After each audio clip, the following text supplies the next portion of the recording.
వందనాలండి. ఈరోజు జూలై 16. దేవుని సారూప్యంలోనికి మనం మారుతున్నామా లేదా అని అప్పుడప్పుడు మనం ప్రశ్నించుకుంటూ ఉండాలి. 2 కొరింథీ 3:18 మనమందరమును ముసుగులేని ముఖముతో ప్రభు యొక్క మహిమను అద్దం వలె ప్రతిఫలింపచేయుచు మహిమ నుండి అధిక మహిమను పొందుచు ప్రభువు ఆత్మచేత ఆ పోలికగానే మార్చబడుతున్నాము. పౌలు అంటున్నాడు, కానీ మనం అలాగా మార్చబడుతున్నామా లేదా అనేది మనల్ని పరీక్షించుకోవాలి.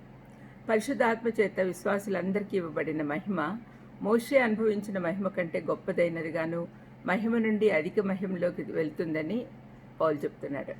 ముసుగులేని ముఖంతో దేవుని స్వభావం గురించి తెలుసుకుంటూ ఉంటే మనం రోజు రోజుకు దేవుని సారూప్యంలోనికి వెళ్ళగలం. సువార్తలో మనము క్రీస్తుని గురించిన సత్యం చూస్తే అది మనలను నైతికంగా మారుస్తుంది. అర్థం చేసుకుని అన్వయించుకుంటాం. దేవుని గురించిన సంగతులు లోతుగా తెలుసుకునే కొద్దీ పరిశుద్ధాత్మ మనము మారడానికి సహాయపడతాడు.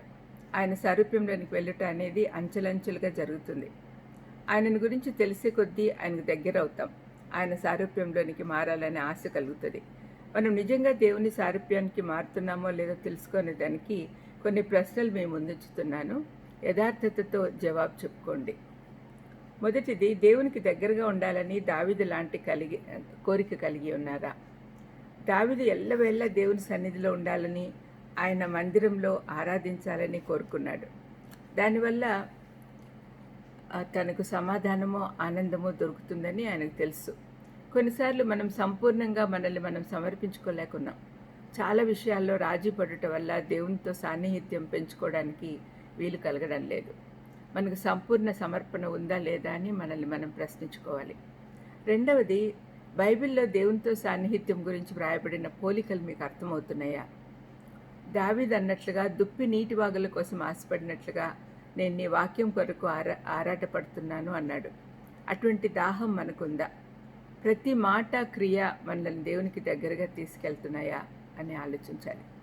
మూడవ ప్రశ్న, నీకు దేవునితో సన్నిహితంగా ఉండాలనే కోరిక కంటే దేవుడు నీతో సన్నిహితంగా ఉండాలన్న కోరిక ఎక్కువ కలిగి ఉన్నాడని నీకు తెలుసా?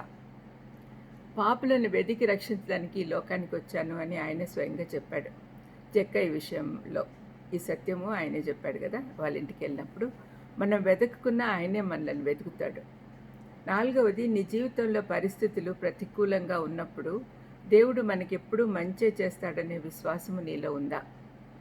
రోమా 8:28 దేవుని ప్రేమించే వారికి, ఆయన సంకల్పం చొప్పున పిలువబడిన వారికి మేలు కలుగుటకై సమస్తము సమకూడి జరుగుతాయి అని చెప్పి రాయబడి ఉంది కదా. అది నమ్ముతున్నావా? ఆత్మీయంగా ఎదుగుతూ ఉంటే మనకు నిజము అని తెలుస్తుంది. ఐదవది, దేవునికి దగ్గరగటానికి అనే అవసరమైనవన్నీ చేయాలనే సమర్పణ నీకుందా? నీకు దేవుడిచ్చిన తలాంతులు, ధనము, సమయము అన్నీ దేవుని మహిమార్థం వాడేదానికి సిద్ధంగా ఉంటే సహజంగా దేవునికి సన్నిహితంగా అవుతాం. దేవుని సారూప్యంలోనికి మారుతాము అని గుర్తుంచుకోవాలి. ప్రార్థన చేసుకుందాం. దయమైన యేసునాయన స్తోత్రం ప్రభా.